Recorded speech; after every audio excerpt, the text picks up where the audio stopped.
I'm Hannah Johnson, a student at Lone Star College, and I'm here to talk to you today about is too much regulation choking our business? Imagine that you own a construction company in the state of New York. You are responsible for many employees' safety and well-being. One day, one of your employees is injured in an incident due to the fact that he was under the influence of alcohol. According to the scaffold law, only existing in the state of New York, you and your company would be entirely responsible financially for the accident. The Rockefeller Institute for Government at the University of Albany conducted a study that calculated a $785 million increase in lawsuit costs to the state of New York thanks to this law. Governmental regulations such as labor, environmental, and safety laws pose as one of the major challenges in business and organizations in the world today. First, I will discuss the impact of safety laws on business. Then I will address other issues such as environmental and labor laws.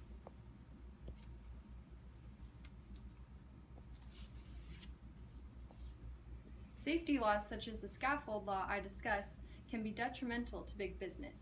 Looking back at the article, New York's Archaic Laws Waste Taxpayer Dollars, the authors described the law as disastrous. In fact, according to a recent study at Cornell University, the rate of injuries and work-related accidents has actually increased in view of the new law. Laws such as this can put unnecessary expenditures on the organizations.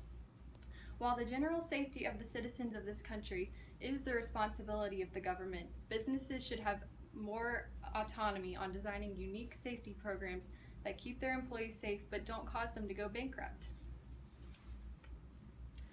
While the scaffold law is still in debate whether or not it should be repealed, a controversial act pertaining to people who work from home was revoked back in 2000.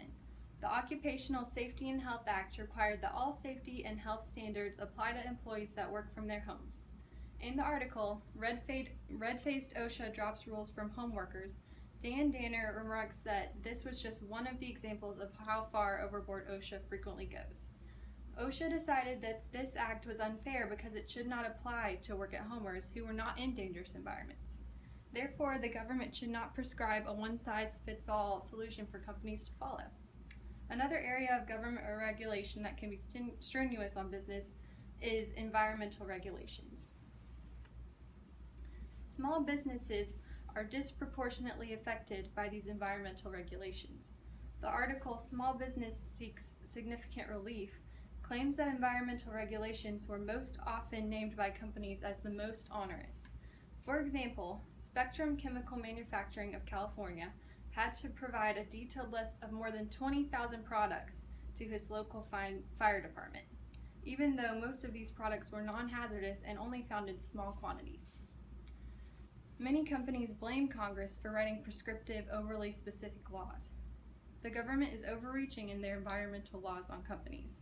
Not only does the government place challenges on businesses through safety and environmental laws, but labor laws as well.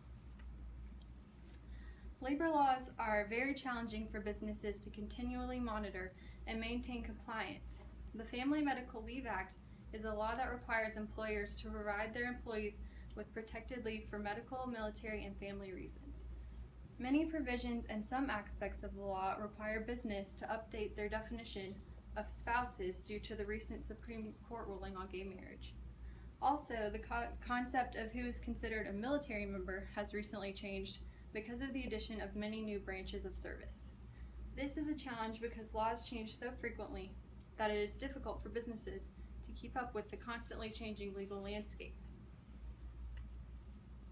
Government overregulation can also be an impediment to people transferring from welfare to employment. William Dennis Jr. discusses this in an article explaining that sometimes welfare regulations provide a negative incentive for people to find jobs. Many times, people do not want to find full-time jobs on account of losing their welfare status. This hurts not only businesses, but also the individuals who could benefit by lifting themselves from poverty into full-time employment. I'd like to take this time to recap the points I've made on government overregulation.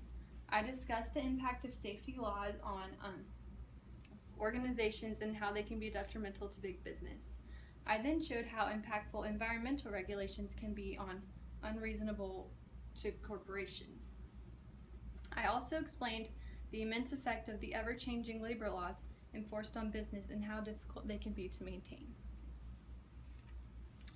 So before you think about starting your own business, consider how challenging it will be to stay on top of the increasingly complex government regulations that are strangling businesses. However, if my speech discouraged you from business, maybe consider going to law school instead, considering how many legal issues will arise from the complicated business environment of today. Thank you.